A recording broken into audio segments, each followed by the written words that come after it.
Thank you, everybody, for coming to join us. Margaret is a research fellow at the Australian Rivers Institute at Griffith University, holds an honorary research position at Trobe University. She's an environmental historian who has published on water histories and climate-related disasters. Some of us will have read her book, City with a River Problem. I've certainly read it, know that river very well. She has a particular focus on rivers, floods, culture, and climate. And yes, once again, she's the author of the celebrated book, A River with a City Problem, A History of Brisbane's Floods, that was published in 2022. She's recently completed 2 research projects for the Murray-Darling Basin Authority. And joining the conversation and effectively interviewing Margaret is Jay Lerbergeiger. Jay is a senior scientist in the Queensland Department of the Environment, Tourism, Science and Innovations Water Planning Ecology team. She specialises in the eco-hydrology of intermittent rivers, particularly the persistence function and connectivity of waterhole habitats. For the last decade, Jay has been the Queensland Government's principal Murray-Darling Basin Plan Ecology Advisor, contributing to the evolution of environmental water management in the Northern Basin. And I can honestly say I don't think Jay and Margaret had actually met before. We introduced them last week, but they're really excited to have this conversation. So thank you very much. I'll to keep the microphones on mute, and I'll hand over to Margaret. This is my friend Russell. I met Russell when I was doing my work at the Murray-Darling Basin Authority. And I want to acknowledge first that the Murray-Darling Basin traverses the nations of 41 or more Aboriginal nations. Russell is a Wiradjuri man. He lives on the Lachlan River in Forbes in New South Wales. He's a descendant of British immigrants who came to Forbes area in the 1820s and on the other side of his family, the 1850s. But he's also Wiradjuri on his father's side. As a child in the 1950s, he remembers going to the Lachlan River with his grandfather. And his grandfather absolutely loved the river. And together they would go and they would fish the abundant waters of the Lachlan. Russell told me as we sat beside the Lachlan River that the river, it's in my blood. I'm on the river all the time. Anybody that knows me knows that I'm passionate about the river and the native fish, especially the yellow belly. His nickname is actually Yellow Belly. So when he says he's passionate, he really is. And now he takes his grandchildren to his favourite fishing spots and he shares his stories. In his youth, he remembers that the water was so clear in the Lachlan that he could watch shrimps or yabbies crawling along the bottom. The bed was a bed of beautiful sand and gravel. But now he says all that's changed. He can no longer fish with lures, which he loves, because the Lachlan is too muddy. He says it's just sludge. He said to me, I've seen the carp eat the riverbeds out and the river slumping because it's just over-soaked and the trees are falling in. You can't even get a kilometre down the river now because it's all covered in. The natural flows have gone, replaced, he says, by the ups and downs of water releases from Wangala Dam. As we sat on the river, not far from where this photo was taken, he told me, people think the river is healthy, but it's not. It's a sick old man in my book. They won't do anything about it because they're using the river water to make money. If your arteries clogged up like this, you'd die. If my grandfather came back and saw it now, imagine what he'd say. I'm beginning tonight with Russell's account to introduce you to the many complexities of human relationships with rivers. I met Russell in October 2024 while I was working with a team with Professor Katie Holmes and Dr. Karen Twigg at La Trobe University. We were commissioned by the Murray-Darling Basin Authority to conduct around 70 interviews in 6 regions throughout the basin and with First Nations people to record stories of environmental change. These stories are now shared. These short stories are now shared on this website. So you can go to this website and read the stories called Voices from the Murray-Darling Basin. And they're edited versions, or not lightly edited versions of what people told us throughout the basin. I'm going to draw on some of these accounts that we got from this project because I want to suggest that there's a persistent colonial mindset that rivers are still regarded as a resource rather than a living being, which is what Aboriginal people think of the river as. It's evolved into a preoccupation that we have with the rivers having to be productive and efficient, and profit overrides other values of custodianship and care, the needs of other water users and the environment, and the rights of the rivers themselves to flow. So we take you to this map to give you an idea of where the Lachlan River actually is. It's known as Kalari in the Wiradjuri language. The Lachlan River rises on the western slopes of the Great Dividing Range, and it's connected with the Murray River only when it's in flood, and then it joins the Murrumbidgee River. It terminates in this Great Kumbung Swamp, which is an area of about 20,000 hectares, and it has extensive reed beds and beautiful big red river gums that support around 131 bird species. It's still rich with fish. More than 100,000 people live in the Lachlan catchment, and it's a region that produces about 12% of New South Wales agriculture. The Lachlan Valley is a fertile food bowl, and it has a history of sheep and cattle grazing, crops and vegetable growing, and is now venturing into cotton. For the Wiradjuri people, nobody owns the water. It belongs to the rivers, the land, the animals and plants, as well as humans. But the British colonisers have a very different mindset. The dominant understanding for the colonisers was that water was a resource for the taking. But the rivers themselves frustrated these endeavours because this has an erratic flow. Most Australian rivers do. The Lachlan actually has periods of zero flows, and on average it floods every 8 years. So it's a very variable river. And the colonisers were frustrated by this natural variation, and they considered it unreliable or sluggish. That's the words they used. And those words have, I think, overtones of laziness. But the solution to the colonisers was that this unreliable flow could be regulated with hydroengineering, and you could use irrigation to guarantee supply. So in the colonial vision, damming rivers and regulating flows would provide the nation-building tools of empire, as we were still part of the British Empire.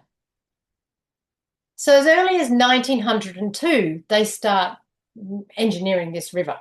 So this is on the channel that you can see was built in 1902, and it was New South Wales government building channels, and they built a regulator and a weir to divert water from the Lachlan into Lake Cargelligo for water storage. And this is a process that has very much continued today. It expanded massively in 1935 when they decided to build Wyangala Dam. You can see it here under construction, and it's on the upper reaches of the Lachlan. So from then on, the water flow was highly regulated. And this allowed the expansion of irrigation to supply water for people, stock and crops, primarily cereals, lucerne, oil seeds and legumes. That's what this area was really famous for. It also had an Edgell's factory, so a lot of the canned fruit and vegetables that you used to get came from this area, particularly the vegetables. Wyangala Dam brought the promise of constant water.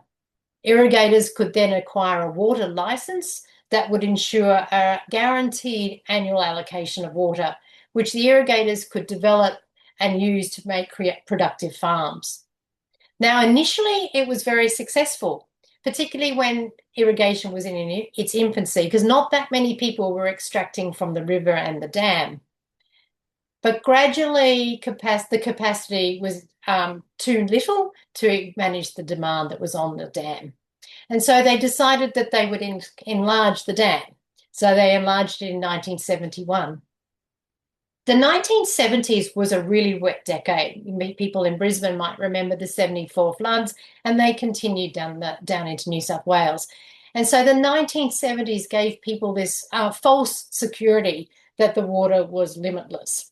And in that decade, way too many licenses were issued in the 70s and the 80s. And the irrigators know that. They all told me we were allowed to have way too many licenses.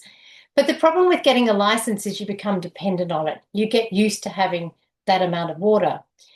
It was pretty unrestricted. You could pump as much as you like. There were stories that I was told that the pumps were so strong and constant that the river actually flowed backwards. Like it was sort of sucking the water the other way. Such was the extraction from the river. They got used to that full allocation, as I mentioned, and in wet times they would store it in on-farm storage systems, and they'd start channeling the water and controlling the overland flows, which stopped the water going into the river. So the river is being starved that way as well. So by the 1980s, the Lachlan River is very much in decline. It was starting to suffer from years of over-extraction, sedimentation, and pollution.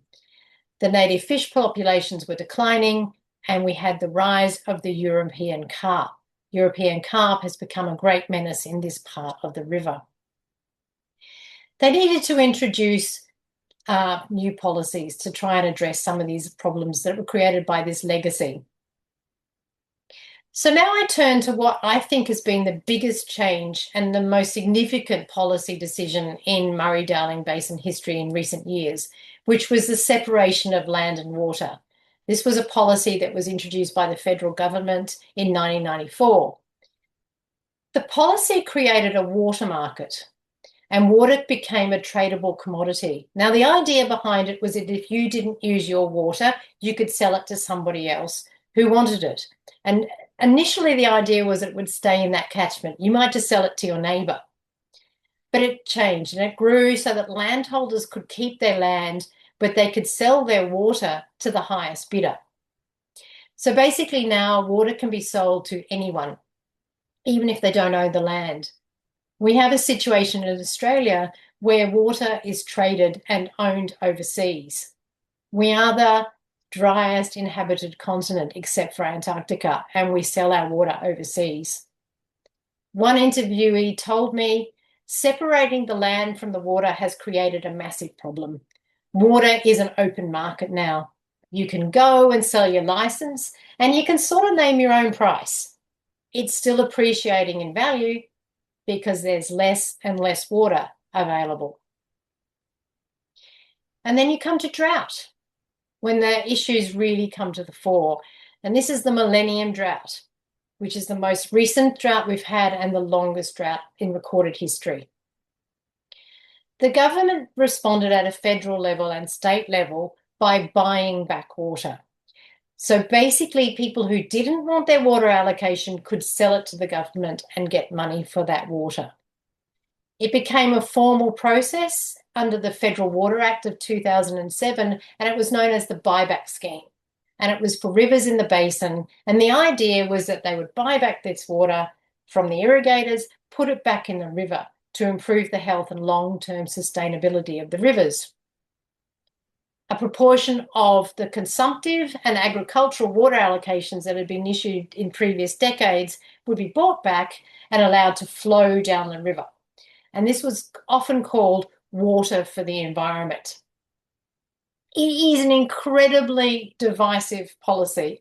I can't actually stress how divisive the separation of land and water and the buyback scheme actually are. And this is something that the Murray-Darling Basin Authority are really wrestling with.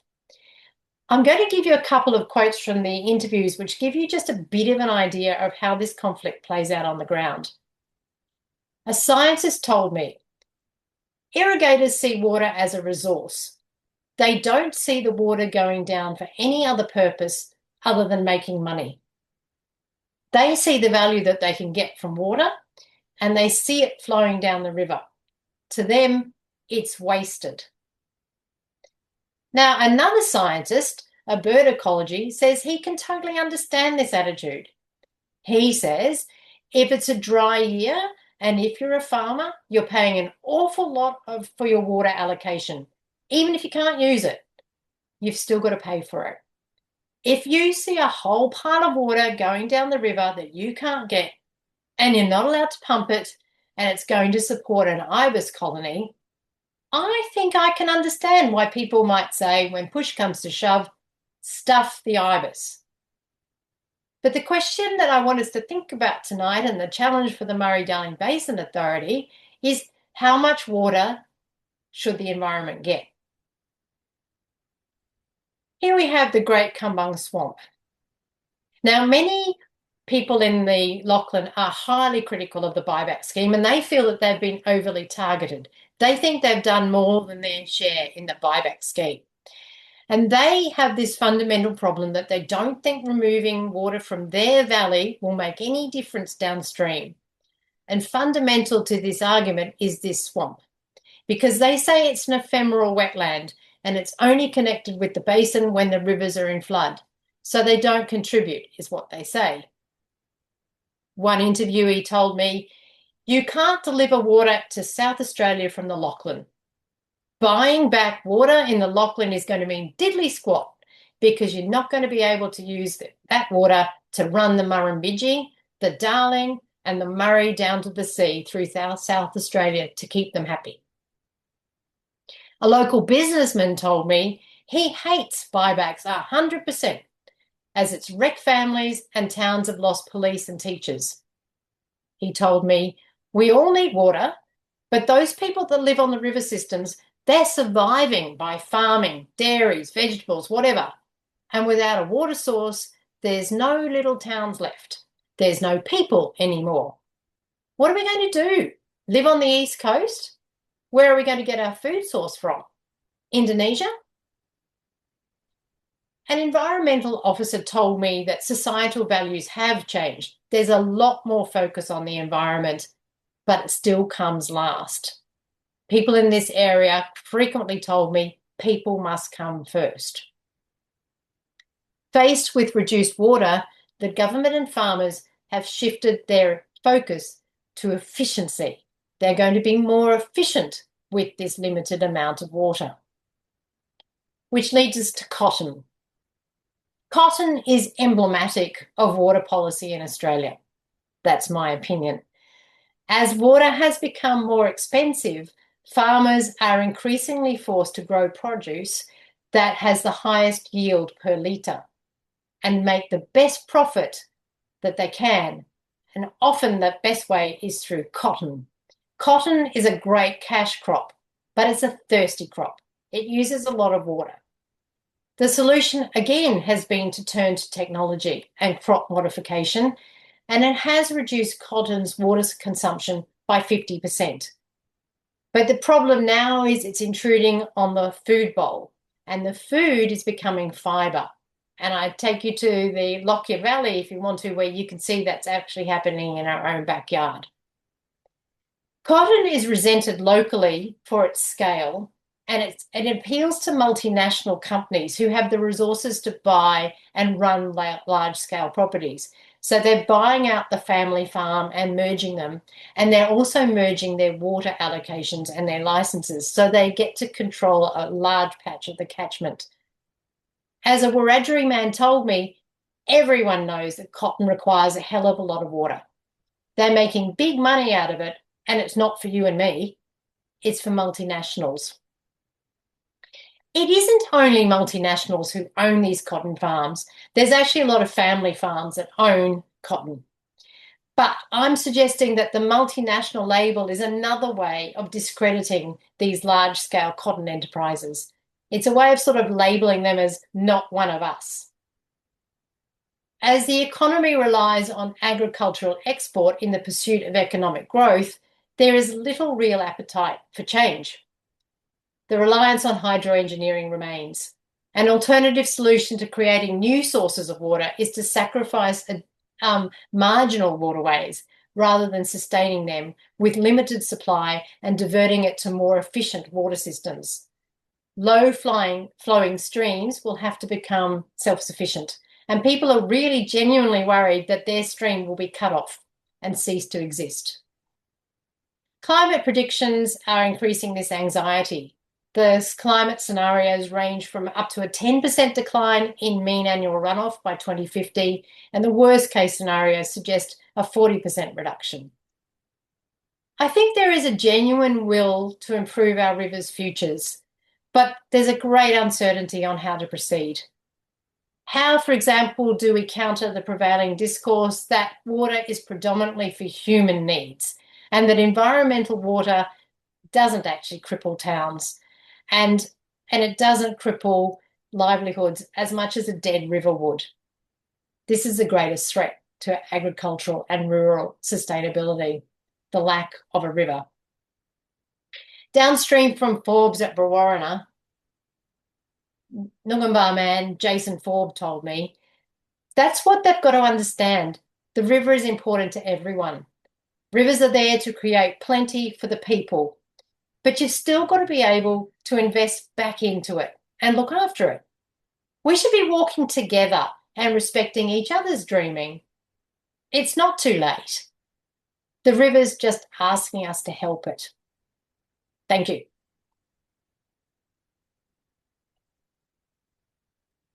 Thank you, Margaret. I think that's my cue.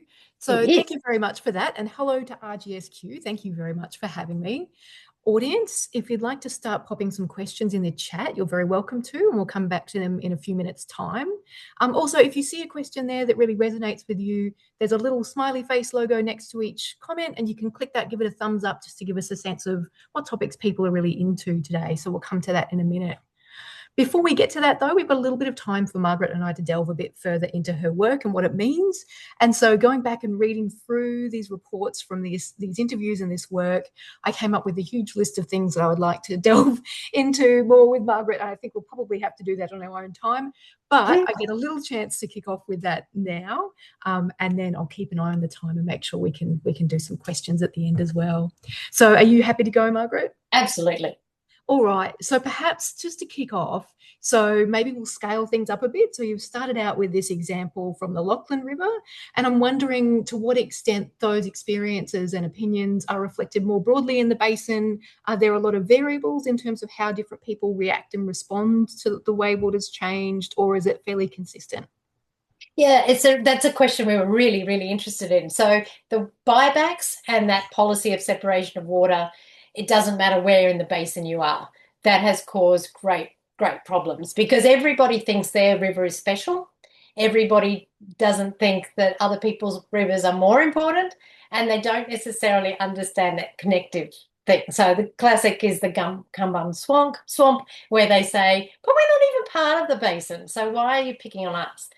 And the climate is such a big difference. So that I was looking particularly at the northern basin, and my colleague Karen was looking at the southern basin. And so we get summer rain and they get winter rain. So the issues immediately become different. And the rivers are different. So the Darling is a muddier river, and the other way around. The Darling is a muddy river and the Murray is a less muddy river. So as we've reconfigured it with dams and weirs and all the rest of it, we've actually changed the very nature of the rivers. We've changed how fish flow throughout the rivers. So they're not getting the fish they used to get. They're getting weeds they didn't used to get. And so all those actions of regulating the river has changed their river. So it means they don't like people upstream. Of course. They think people downstreams are whingers. That's probably the things we really did pick up, that it really was history and geography and those sorts of disciplines think a lot about place and people's connection to place, and that came out so loud and clear and overrode ideas of it being one big system. Yeah, so can we talk about that for a minute? Because scale is one of these things that comes up frequently, certainly when we're talking about the policy side of things. I think the Murray-Darling Basin Authority would acknowledge that they still have a real problem in conceptualising the basin as a whole thing. I just want to quickly, there was a quote from one of the participants in Burke that I really, really liked that was about scale. Let me just find that quickly. So they said, you live on this tiny little reach of river that you think you know, and it's got special spots and it's really important to you, but that's not a river. Rivers don't work like that. a river's a big, long thing, multiple catchments, overlays of time and space, and it's a moving thing. My hope is that we all understand what a river is. I thought that was just great. And I think we probably do mostly understand that, but we really struggle to comprehend and value things at something other than the scale of our local spot that we know and love, right? Yeah, that's such a great quote, and I'd say it's enlightened. I don't think everybody, I think you're being more charitable. I don't think everybody understands that. And part of that is that colonial structure we imposed on it. You know, state borders are a myth. They really, really are. And it was a convenience to use a river. It's that's exactly why New South Wales and Queensland have got, and the classic is Mungandai, the town of Mungandai, that's actually half in Queensland and half in New South Wales. I mean, the division is the river. So that shows really how, and Albury Wodonga, another one. So they're constructs. The British came here and said, we need to administer this, a huge land that's largely empty because that's how they saw it. How shall we do it? Well, we'll impose this colonial structure. And then we had the states. Now, the one things the states agree on is they don't like each other particularly. And so Federation went in 1901. They had a really, really good chance, I think, to deal with it as a national thing. We have the smallest constitution you could possibly have, and looked at telecommunications and customs and defence, right? We were in the middle of the Federation drought, the second biggest drought on record. If ever there was an opportunity to go, maybe we should be looking at this river as a whole, I think that was the moment. But state rivalry was too big, and that is still our problem. So we can have a situation where good intended people like yourself can spend years on this plan and Victoria can literally walk out of the room. Queensland didn't even join the agreement till the 1980s. So because they didn't want to, they wanted to be able to develop without that restriction. So that shows that it doesn't really work. So I think part of that is where that enlightened Burke person has understood that rivers flow and they're like arteries, and that's how Aboriginal people see that connectivity. We've imposed this structure on the top that ruins that.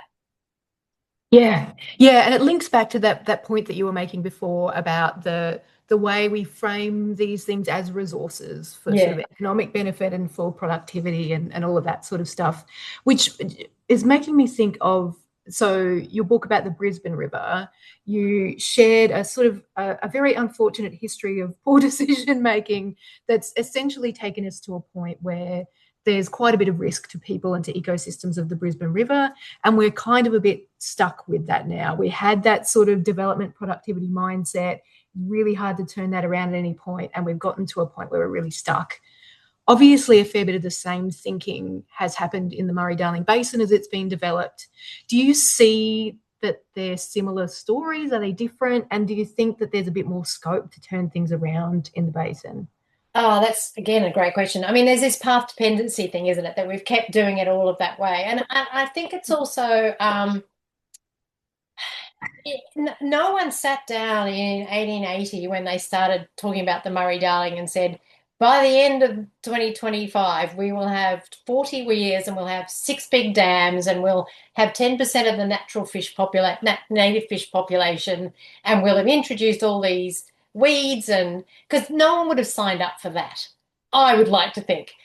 Yeah. But they started with, a little weir and moving a little bit of water in a canal. And then that didn't work. So what I was trying to show is it's death by 1,000 sucks is the phrase that my colleagues use. They're not sucking it all out at the beginning. It's that incremental problem, and each problem we've tried to fix with more technology or throwing more money or throwing. Again, I'm not blaming people. It was genuinely good. The idea of buying back water sounded like a really good idea. Yeah. The river needs water. How do we get it? We'll buy some. In a neoliberal economy, that's how you do it. How will we solve the problem? We'll make the water really expensive so people won't use as much. But then there's no money in growing a tomato anymore. You have to grow cotton. So again, I don't think there were evil people with some master plan. And I'm sure given time, we'd all go back in history. I mean, it's a problem of history. We've got this legacy. But what I'm interested in, how do you create this cultural shift where, people like you can say, we are literally not going to have these fish. We've just had a plan that said the Lower Murray down near Goolwa is an endangered ecosystem. That should be alarm bells, but it's not on the front page of the paper. How do we change that conversation? I get the farmer. I understand the farmer who needs that water. But maybe if we all gave an inch, we'd get a mile, you know? So how do we change? It's a hearts and minds thing to a certain extent. And we know people are gearing up to object to the plan already. Yep. No matter what it says, you know. Right? Yeah. No matter what it is, it's a curtailment, it's a limitation. And that's challenging. As you said, people have adapted to the current situation that they're in. I wanted to just touch on, so you talked a little bit before about how it's pretty widely recognised that water was over-allocated in the past, that, you know, decisions were made during wet periods where it seemed like it was an endless resource. And now there's a fair bit of recognition that there's probably not quite enough to go around. But at the same time, water recovery buybacks for the environment are not particularly supported amongst the community and stakeholders. And so I wonder how people reconcile that. What do they see as the alternative, or do we just have to deal with the situation we've found ourselves in? People who've sold the water are often those who are in financial trouble. Yep. So seen as a way, the family farm is failing. They don't have a succession plan. The family doesn't want to stay on the land, so they sell up and move. So it's just being used as an asset, like you sell your house and move away. So they're the people who have really signed up for it. And there's a bit of a resentment towards those people, because if you've sold your land and you've sold your license, then the people downstream aren't going to get that water. So if you've sold a license, if there's 6 people in that catchment that have a license and 3 have sold up, you've got half your water coming down straight away. So there's a resentment to your neighbours. So that divides communities. So when they talk about killing communities, that's sort of what they mean. They have set people against each other. So that's a problem. I've got away from your question, I know, but that is a problem. People will give back some, but they all think they're being asked too much. Yeah. Which is interesting, right? You talk about how the people in the Lachlan feel like they're being asked to contribute too much, and ultimately it will have no effect for a value that's down in South Australia or whatever. But it's interesting that pretty much everyone in every catchment thinks that. Everyone. So at some point, someone must have to give something, right? Yeah. No catchment we went to said, "Hey, take our water. We've got too much." Oh, it's challenging. It's really challenging. It really is. Can I touch, so again, a little bit related. So you went and talked to a whole bunch of people in a whole bunch of different communities. Through the work of the Basin Plan, people out there have been consulted to within an inch of their lives. So many of them have spent decades at this point talking to people, providing insight, giving advice, sharing their opinions, all of that sort of stuff, which is really valuable and a lot of work. And then from your results, it seems pretty clear that across the board, people don't really feel like that's had an impact, that they've shared this stuff and there's not been anything in return in terms of them having more opportunity to have active input into things or to lead, manage, take charge of anything. It's a really difficult problem, because we were talking about before the fact that people struggle to think beyond their own individual location, and we've got to have this broader picture thinking. But how do we do better at not only just talking to people and telling them what we're doing, but allowing them to actively contribute to the way we're doing things? We deliberately tried not to talk to the loudest voice in the room. Challenging. Yeah, well, they put themselves forward all the time, and we all know what they're going to say. So we tried not to talk to them. The most sobering moment of the whole project was when I did this really powerful interview with a Wiradjuri man, and he gave me a copy of the same interview he'd done 10 years earlier. And he said, "I'm losing hope. The reason they keep coming back is because they do have hope. They're passionate. What comes through is people love rivers. They might have polluted them, they might have drained them, they might have done terrible things to them. But in times of drought, they talk about the mental health benefits. They swim in that river, they boat on that river, they catch fish in the river. it's part of their life. It's so, for all that they don't express it the same way an Aboriginal person would in terms of kin, they do have a deep love and relationship. So that's why they keep coming back. But I think we're running out of time. There are a lot of people said, oh, look, I'll give it one last roll of the dice. We were really mindful with our training in particular that we always kept going back to them. They kept telling us that they have extractive research all the time. These blow-ins come in, they ask 20 questions and they never see them again. We didn't do a survey. We spent lots of time with these people. We gave them copies of their interviews. We gave them the chance to annotate, correct, add to it.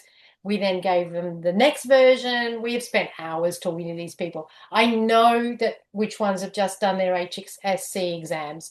I know which ones have gone through, you know, when I did Cunnamulla, when they did their last flood, they were ringing me, sending me photos. I was checking in on them. So it is that relationship building. It takes a lot of time. But in answer to your question, they do think it's a bit of lip service.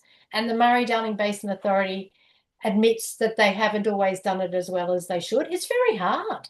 It's a large area. I mean, our hardest challenge was choosing which 6 areas. I mean, we could have chosen 100 towns, thousands of people.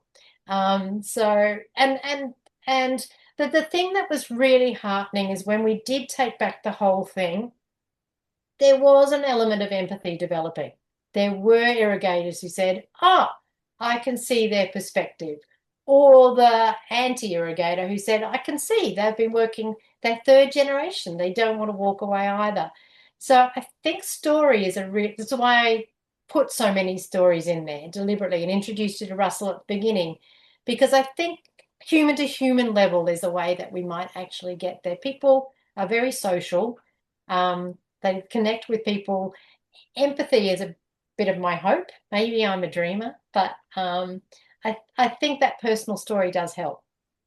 Oh, look, absolutely, that humanization, right? There's so many shared values and beliefs there, even if we're tackling it from different directions. And I think you're right. I think that makes a big difference. And I don't know if you saw one of the things, so we're at the stage where the basin plan is about to get its first review in terms of how that legislation's going and whether it needs to change. In the lead up to that, there was an evaluation process that looked at how things have been going to date in terms of ecological condition, but also a bunch of socioeconomic assessments and all of that work.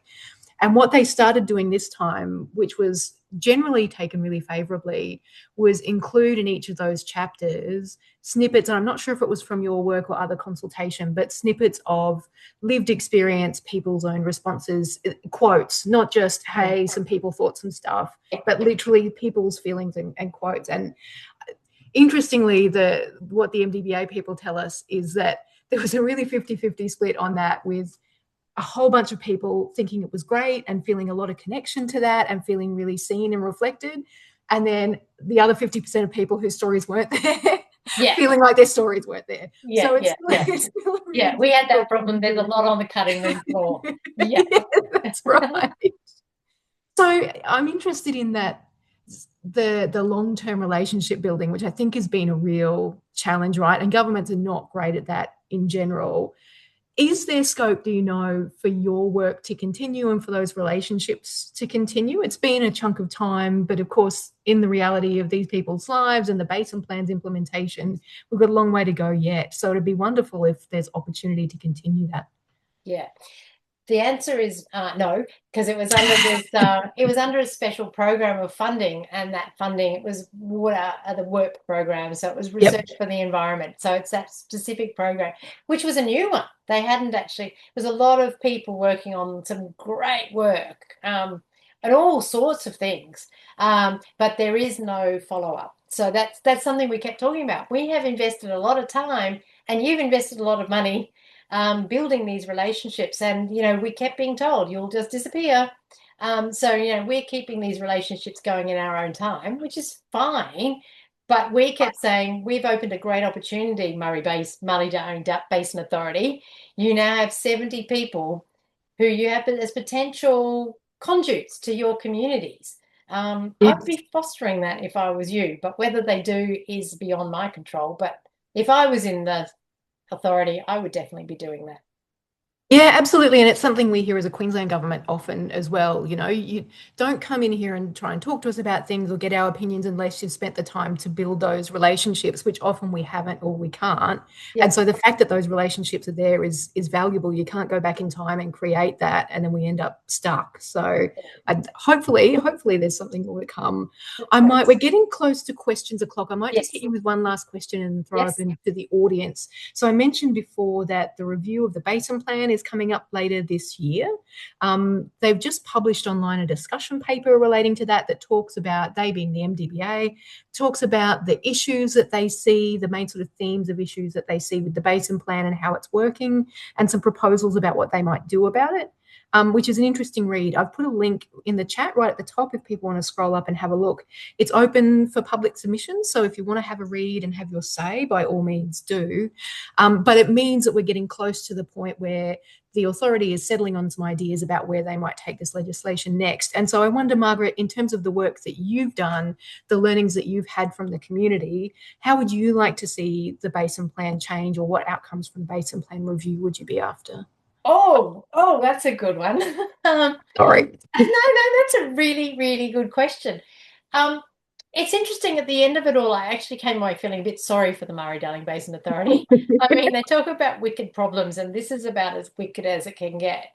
But I do think they really need to genuinely work with their communities. They are so different. I mean, just because they're in the Lachlan catchment, they're even different within that catchment. I think what they did, they have to be very careful about producing a plan and dumping it on a community. And governments do that.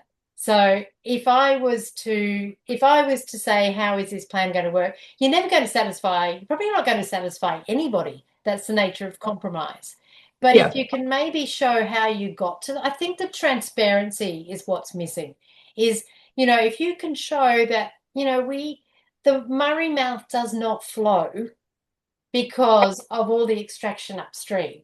If you can, in the Millennium Drought, people from South Australia were inviting Northern Basin people down to the mouth and showing them, we're not running our sprinklers 24/7. We actually don't have any water in this river.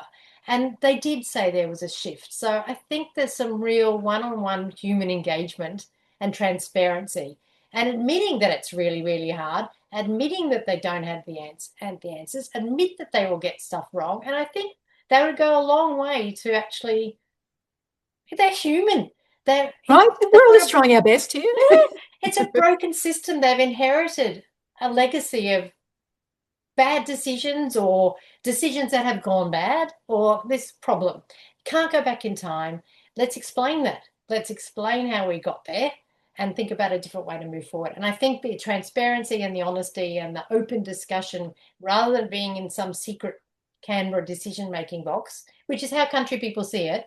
Yeah. Chinchilla Cunnamulla is a long way from Goolwa, but it's the same river system.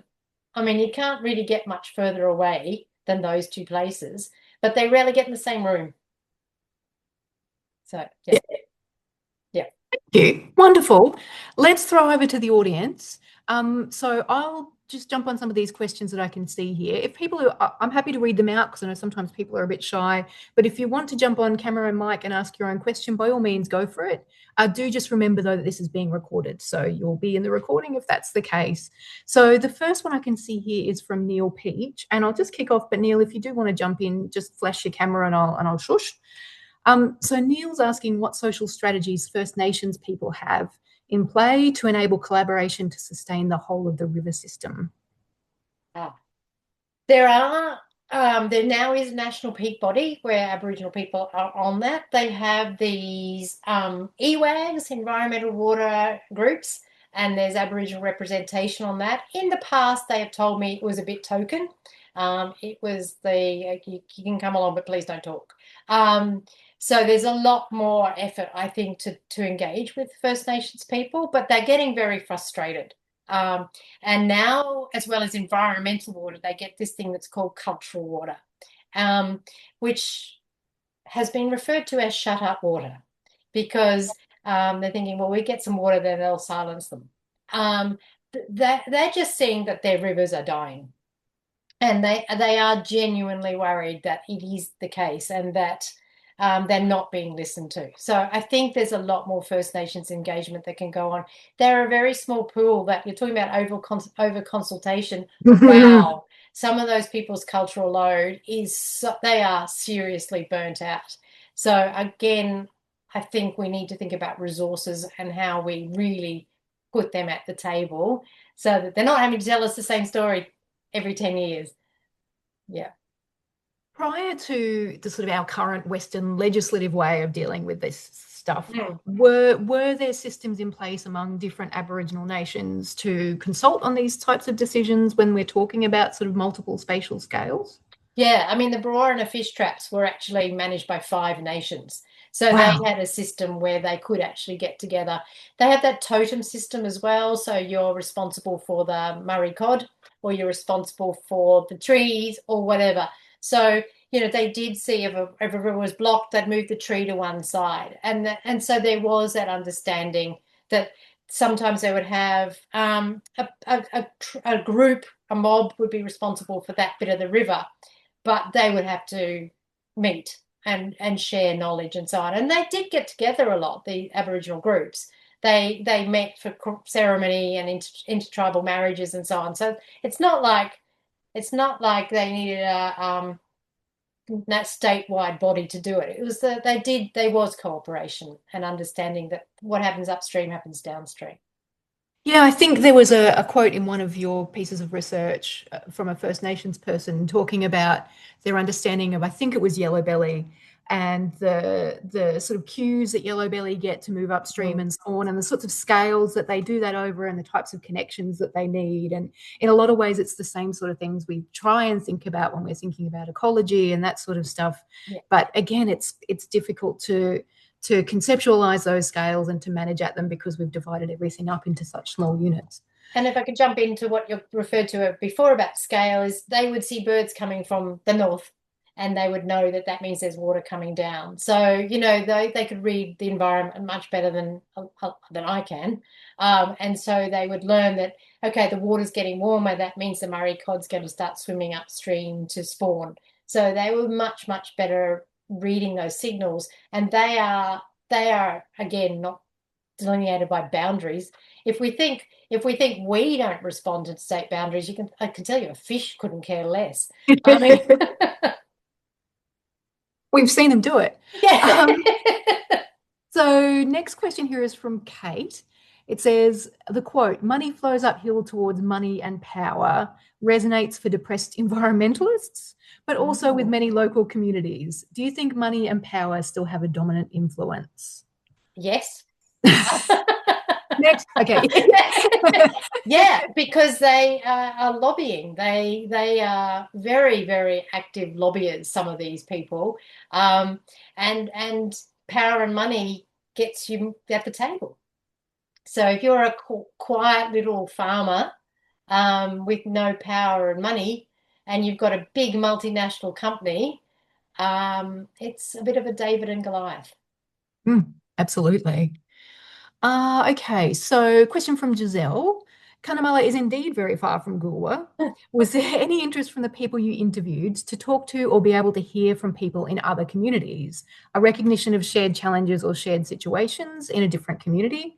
Or was the uniqueness of place more forefront than connectedness in the basin?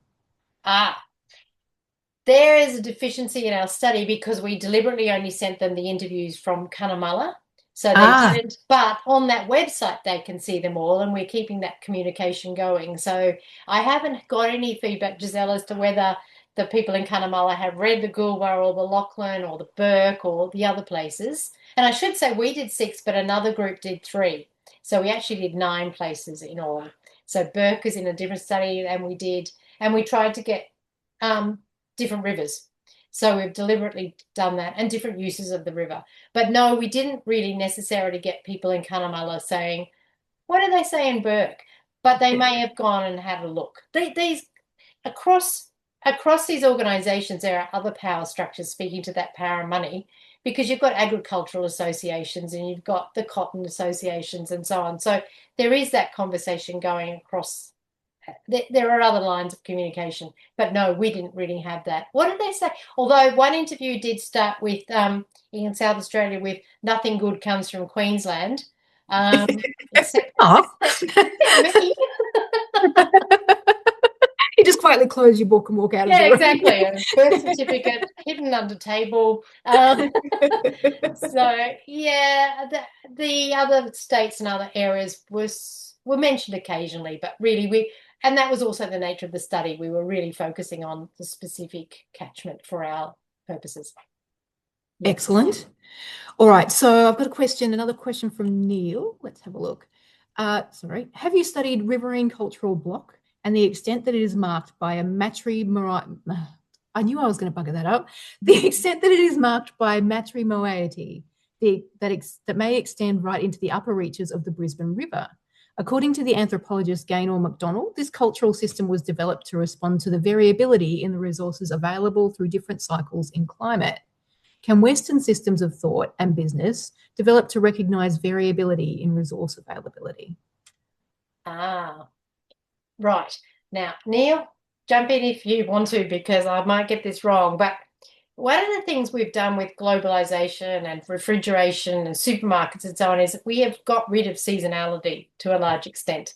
And that's also what irrigation allows you to do. So it sort of, I think, and I hope this is addressing the issue, is that Aboriginal people in particular were extremely good about just taking 3 swan eggs and leaving another 6 so that they would ensure sustainability.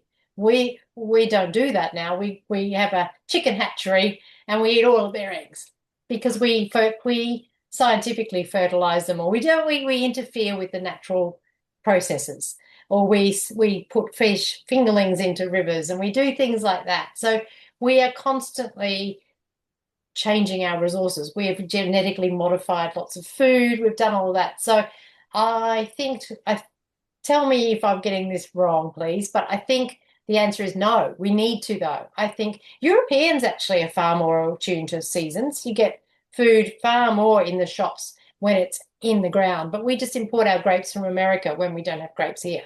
So I think we're getting further and further away from that idea. All right, we've got a few more minutes. I can't see any other questions right now, but we'll give it a couple minutes. One of the sort of smaller scale maybe questions I wanted to dig into, Margaret, which is one that's just personally interesting to me, and you reflected on it right at the start of your talk, was the fact that so many people report that the water used to be crystal clear when they were kids, or in their parents' generation, you could see to the bottom, you could see the catfish making a nest, all of that sort of stuff. And these days, certainly in the northern basin at least, turbidity, the muddiness of the water is so high that that light doesn't penetrate more than a couple of centimetres. And so that's quite a different world. And so I just wondered how people reflect on that in terms of how they use the river, how they relate to the river, and how they feel like that happened. Yeah, that was everybody's story. No one said, "Oh, I can still see the bottom," and that was a source of great sadness to absolutely everybody. That clear, drinkable water is no. I mean, you don't have to venture far before you go along the rivers and see signs saying, "Do not swim in here. Do not drink that water. Do not eat the fish out of here." And that must be heartbreaking for a farmer who's third generation. You know, they've moved there in the 1900s, much less Indigenous people who've lived there for centuries. And that is a common lament. And they attribute it to a lot of things. Many people understand that that's farming practices. The massive tree clearing has allowed for that erosion. One solution was to plant willows. Willows are incredibly divisive. There is a definite pro-willow campaign and an anti-willow campaign. They actually make quite good habitat and they do hold the banks. But there's a pro-lomandra school where they would want to all plant lomandra. So you find these funny little divisions even within species. But the bank slips, and the thing with river regulation is that when you release water suddenly from a dam or something, it does cause that rush of water, killing fish, causing cold water pollution and eroding the banks. And then it gets trapped in a weir or something downstream, building up that mud, And so it becomes even more impenetrable. And yeah, the native fish can't get the oxygen they need. That's why you get fish kills and all the rest of it. The fish kills are that flashpoint where even the media notices that. But it's happening all the time. We just get the big ones. So I think the muddiness of the river, I mean, people talk about the muddiness of the Brisbane River. There used to be a beach in Indooroopilly, that sandy beach in Indooroopilly. I mean, that's impossible to imagine. So you don't have to do a Murray-Darling Basin scour to find a beach. It's just a thing that's happened, and it really is because of colonization, tree clearing, allowing sheep and cattle to go to the banks. A lot of the things that are starting to happen is fencing off the rivers so that the sheep and cattle are not going down to the banks. Technology lets you bring the water to the sheep. So start doing that. So there's a lot of that. There is revegetating. There is lamandra being planted. There are willows being taken away. There is a lot of work going on. I don't want everyone to go away totally gloomy. There is a lot of work, and it gives you hope. We can make a difference, but it's really slow, and there's, time is ticking. So people realize that is a symptom of what we've been doing. Yeah, absolutely. So yeah, if you want change, make comment on the basin plan. Yes, tell them what I will do so. Because I think you're right. To some extent, lots of people want to do the right thing, right? But it's a really brave move to significantly change things from how they are.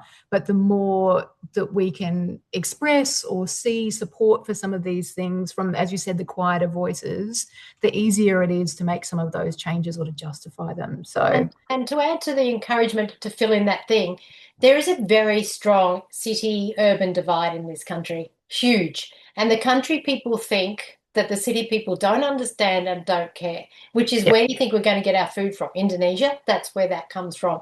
So I think if the city folks that are in this audience, me included, actually take some time to show we do understand, but we're also speaking for the country folk downstream.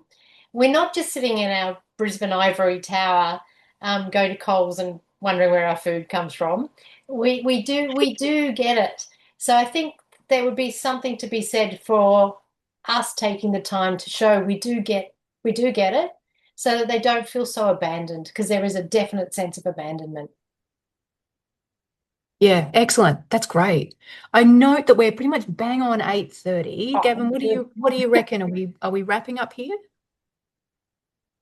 I think this is a great place to wrap up, and I am very grateful to Jay and Margaret for this fascinating conversation. I've got a bunch of questions, but I'll save them until I meet up with you again, Margaret. If everybody can join me, I think there is a reaction button. We can clap. Yes, we can clap. So if all the audience can please applaud our fantastic presenter Margaret Cook and our fantastic interviewer Jay Lobergeiger. And we thank you very much. Just a plug for the next RGSQ Geography Matters, which is on March the 10th, and we will be exploring the ocean floors with Jodie Smith from Geoscience Australia and Paul Seaton from Fugro. So tune in for that one. But yes, thank you very much, and good night, everybody. Thank you.